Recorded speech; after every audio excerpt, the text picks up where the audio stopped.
82 حدیث نمبر 2729 فرمایا تم جہاں بھی ہو مجھ پر درود پڑھو کہ تمہارا درود مجھ تک پہنچتا ہے۔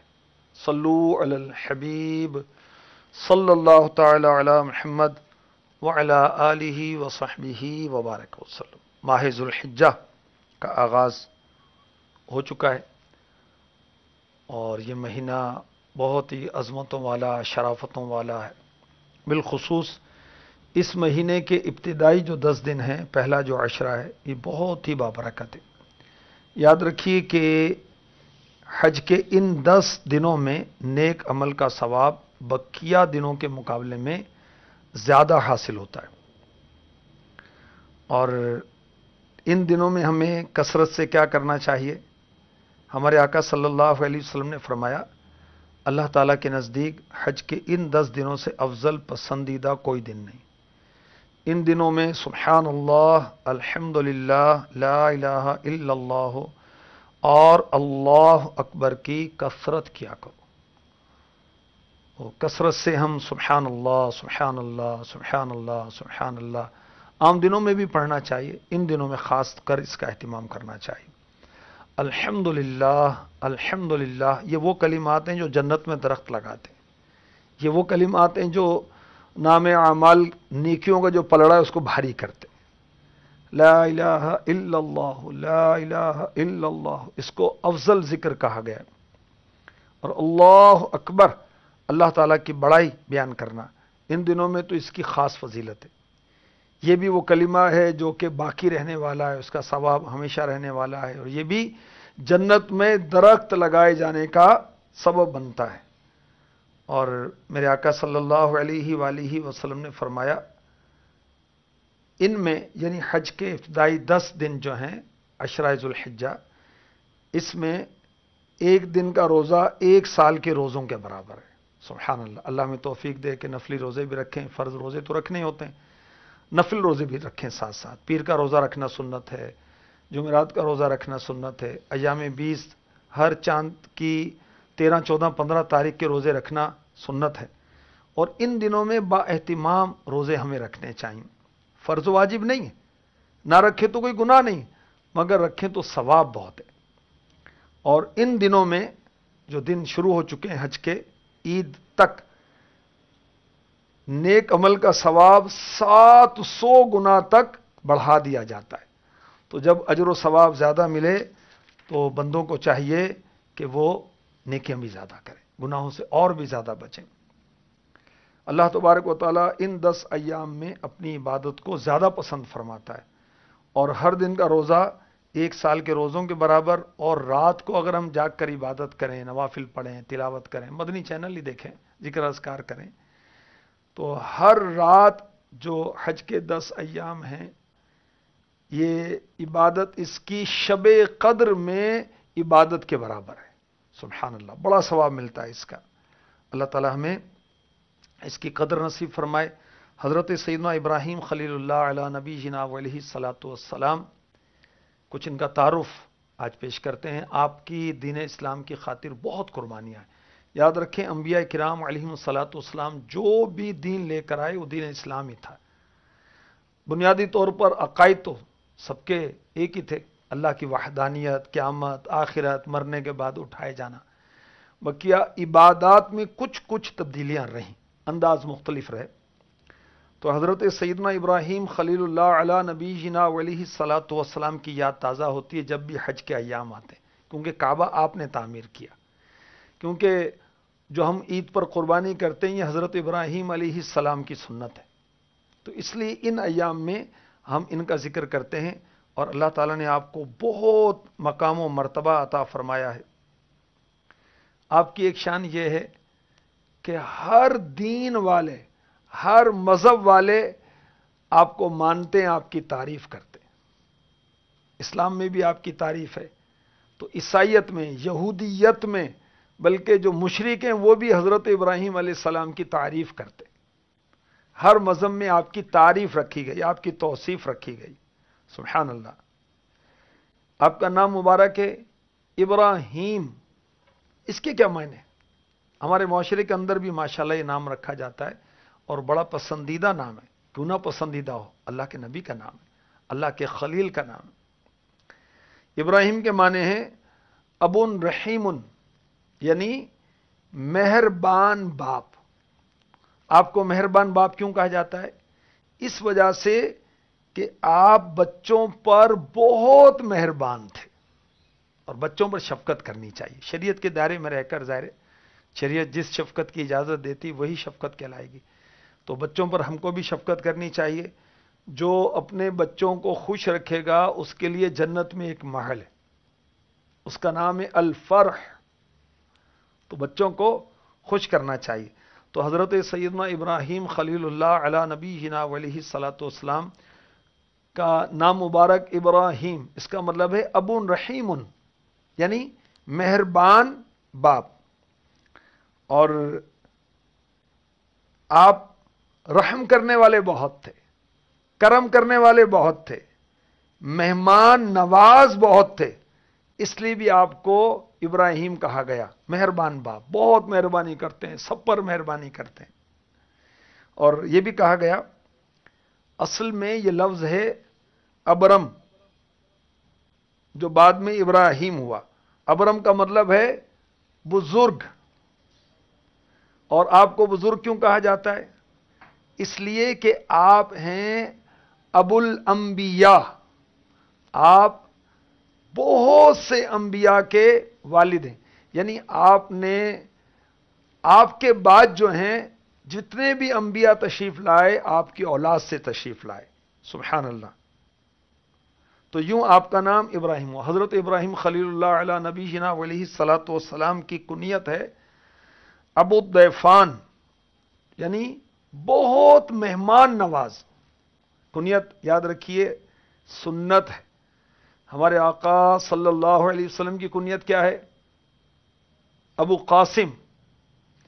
اور ایک کنیت ہے جو اتنی مشہور نہیں ہے، بہت سارے لوگ نہیں جانتے، وہ ہے ابو ابراہیم، کیونکہ ہمارے آقا صلی اللہ علیہ وسلم کے جو اکلوتے شہزادے جنہوں نے بچپن میں ہی پردہ فرمایا، ان کا نام مبارک بھی ابراہیم تھا علیہ السلام۔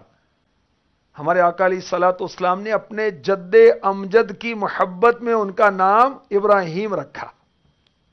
حضرت ابراہیم علیہ السلام ہمارے آقا علیہ الصلوۃ والسلام کے جد امجد ہے۔ آپ کی یہ بھی فضیلت ہے اور آپ کی یہ خصوصیت ہے۔ تو حضرت سیدنا ابراہیم خلیل اللہ علی نبینا علیہ الصلوۃ والسلام کی کنیت ابو ضیفان، بہت مہمان نواز۔ آپ کا کاشان اقدس، آپ کا مکان علی شان لبے سڑک تھا، راستے میں تھا، اور جو وہاں سے گزرتا آپ اس کی مہمان نوازی ضرور فرمایا کرتے تھے، سبحان اللہ۔ بلکہ مہمان نوازی کے بہت سے انداز جو ہیں نا وہ آپ نے ایجاد کیے۔ قرآن پاک میں واقعہ ہے نا، فرشتے آئے تھے جب قوم لوط پر عذاب کرنے کے لیے، تو پہلے حضرت ابراہیم علیہ السلام کے پاس وہ مہمان بن کر آئے۔ تو حضرت ابراہیم علیہ السلام اتنے مہمان نواز تھے کہ آپ نے فوراً ہاتھوں ہاتھ ان کے لیے بچڑا ذبح کیا، اس کو بھون کر سامنے رکھ دیا۔ مہمان نواز بہت تھے، اللہ ان کے صدقے میں ہمیں بھی توفیق عطا فرمائے۔ تو ہم میں سے بہت سارے مہمان کو مہربان سمجھتے ہوں گے، بہت سارے بلائے جان سمجھتے ہوں گے، اور بہت سارے ایسے ہیں کہ آئیے آئیے تشریف رکھیے، کھائیے، یہ لیجئے وہ لیجئے۔ ارے مصیبت کب ٹلے گی؟ اندر جا کر گھر والی کو کہتے ہیں آ گیا، گلے پڑ گیا۔ یہ استغفر اللہ۔ جو یہ عملی نفاق کرتے ہیں اللہ ان کو نجات عطا فرمائے۔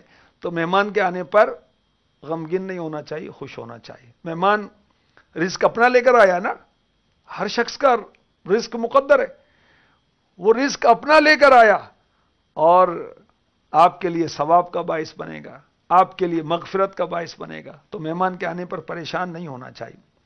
حضرت سیدنا ابراہیم خلیل اللہ علی نبینا علیہ الصلوۃ والسلام کو اللہ تعالیٰ نے 10 ایسی فضیلتیں عطا فرمائی جو کسی اور کو مقدر نہ ہوئیں، سبحان اللہ۔ وہ کون سی ہیں؟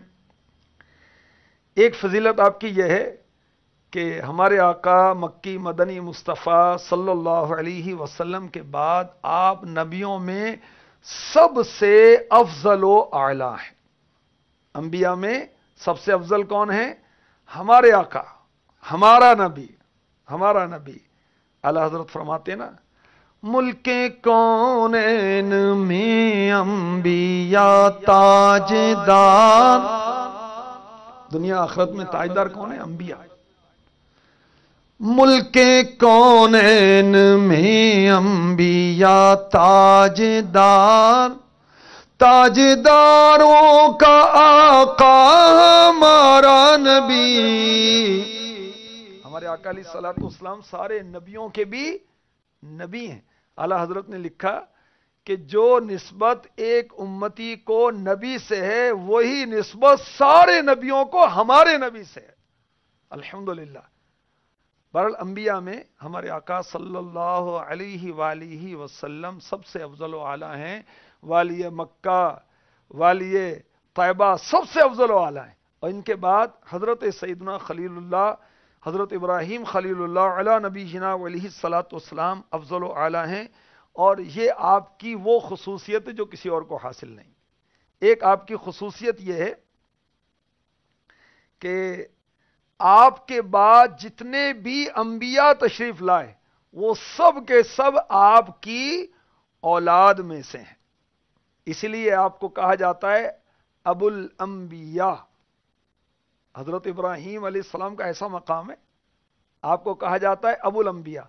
حضرت اسحاق علیہ السلام اور حضرت اسماعیل علیہ السلام، آپ کے دو بیٹے، آپ کے فرزند، آپ کے شہزادے، یہ بھی نبی ہیں، اور حضرت اسماعیل علیہ السلام کی اولاد سے ہمارے آقا علیہ السلام ہیں، اور حضرت اسحاق علیہ السلام کی اولاد سے بہت سے انبیاء ہوئے، مگر یاد رکھیے علماء نے ہمیں بتایا کہ حضرت اسماعیل علیہ السلام کی اولاد سے ایک نبی، حضرت اسحاق علیہ السلام کی اولاد سے بہت سارے نبی، سینکڑوں نبی، مگر افضل کون ہیں؟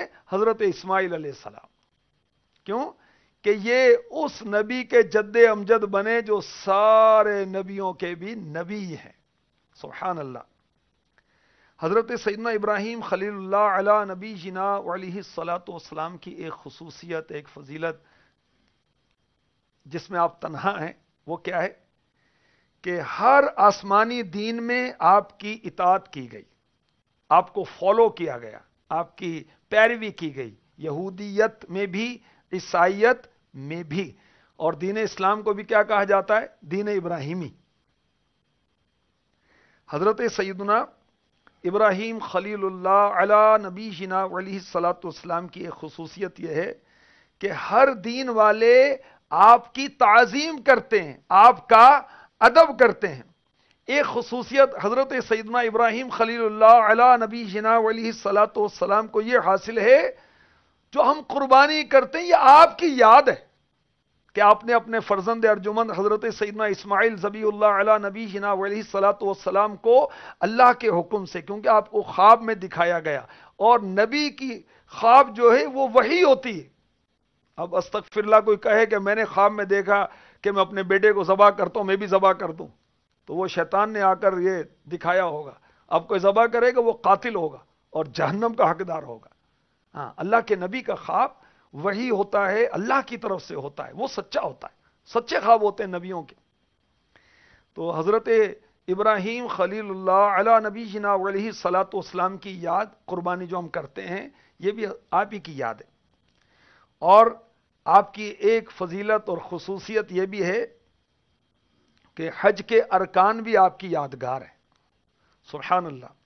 حضرت سیدنا ابراہیم خلیل اللہ علی نبی جنا علیہ الصلوۃ والسلام کی ایک یادگار کیا ہے؟ کعبہ شریف کی پہلی تعمیر، اسے ایک گھر کی شکل دینے میں بھی آپ کو خصوصیت حاصل ہے۔ پتھر پر کھڑے ہو کر آپ نے اس کی تعمیر کی، اور معاونت کس نے کی؟ حضرت اسماعیل علیہ السلام نے۔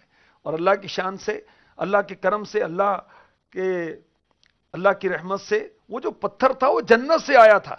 آپ اس پر تعمیر کرتے، دیوار اونچی ہوتی تو پتھر بھی اونچا ہوتا جاتا ساتھ ساتھ، اور یہی مقام ابراہیم ہے، اسی کو کہا جاتا ہے مقام ابراہیم۔ اور وہ قرآن پاک میں اس کا کہا گیا کہ اس کے قریب نماز پڑھیں۔ وَاتَّخَذُوا مِن مَّقَامِ وَاتَّخِذُوا مِن مَّقَامِ مُصَلَّى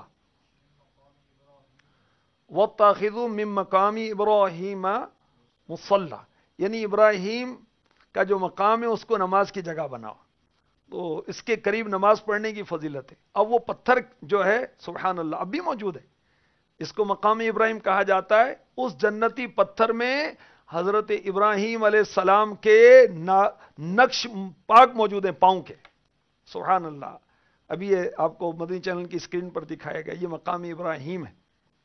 اس میں وہ پتھر ہے جو جنت سے آیا اور جس پر آپ کے پیروں کے نقش موجود ہیں۔ اتنے ہزار سال ہو گئے مگر سبحان اللہ اس پتھر کی قسمت دیکھیے، ایک تو وہ جنتی ہے، دوسرا اس کی قسمت ہے کہ اللہ کے نبی نے اس پر تشریف فرما ہو کر کعبے کی تعمیر کی۔ حضرت سیدنا ابراہیم خلیل اللہ علی نبینا وعلیہ الصلاۃ والسلام کے خصائص میں سے، آپ کے فضائل میں سے یہ بھی ہے کہ جس پتھر مقام ابراہیم پر کھڑے ہو کر آپ نے کعبہ بنایا، وہاں قیام ہونے لگے، وہاں سجدے ہونے لگے۔ آپ کو ایک خصوصیت یہ بھی حاصل ہے کہ جو مسلمانوں کے بچے فوت ہو جاتے ہیں، آپ علیہ الصلاۃ والسلام اور آپ کی زوجہ صاحبہ حضرت سیداتنا سارہ رضی اللہ تعالی عنہا عالم برزخ میں ان بچوں کی پرورش کرتے ہیں، سبحان اللہ۔ اور حضرت سیدنا ابراہیم خلیل اللہ علی نبینا وعلیہ الصلاۃ والسلام کو ایک خصوصیت یہ حاصل ہے، قیامت کے روز سب سے پہلے عمدہ لباس آپ کو عطا کیا جائے گا، اور اس کے فوراً بعد ہمارے آقا، ہمارے مولا میٹھے مصطفیٰ صلی اللہ تعالی علیہ وآلہ وسلم کو لباس عطا کیا جائے گا۔ اب یہاں کو یہ نہ سمجھ لیں کہ پہلے لباس حضرت ابراہیم علیہ السلام کو ملے گا تو آپ افضل ہیں، نہیں، سب سے افضل و اعلیٰ ہمارے آقا ہیں صلی اللہ تعالی علیہ وسلم۔ تو حضرت سیدنا ابراہیم خلیل اللہ علی نبینا وعلیہ الصلاۃ والسلام کے خصائص ہم نے سنے کہ آپ کو اللہ تعالیٰ نے کیا کیا خصوصیات عطا فرمائیں۔ ایک آپ کی خصوصیت کا ذکر قرآن پاک میں ہے، پارہ 7 سورہ انعام کی آیت نمبر 75 میں آیت بھی آپ کو سناتا ہوں۔ وَكَذَلِكَ نُرِي إِبْرَاهِيمَ مَلَكُوتَ السَّمَاوَاتِ وَالْأَرْضِ وَلِيَكُونَ مِنَ الْمُوقِنِينَ۔ ترجمہ کنز ایمان۔ اور اسی طرح ہم ابراہیم کو دکھاتے ہیں ساری بادشاہی آسمانوں اور زمین کی، اور اس لیے کہ وہ عین الیقین والوں میں ہو جائے۔ یہ معراج خلیل کا ذکر ہے کہ حضرت ابراہیم علیہ السلام کو اللہ تعالیٰ نے وہ عالم ملکوت دکھا دیے، سب ظاہر فرما دیا۔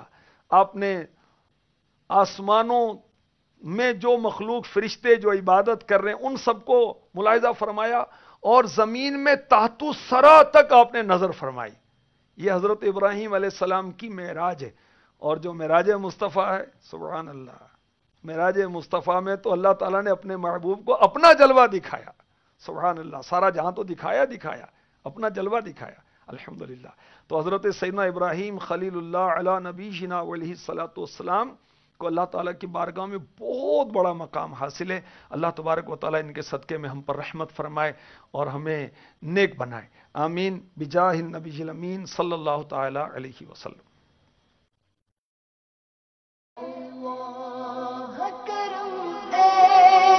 کرے تجھ پہ جہاں میں اے دعوت اسلامی تیری دھوم مچی ہو۔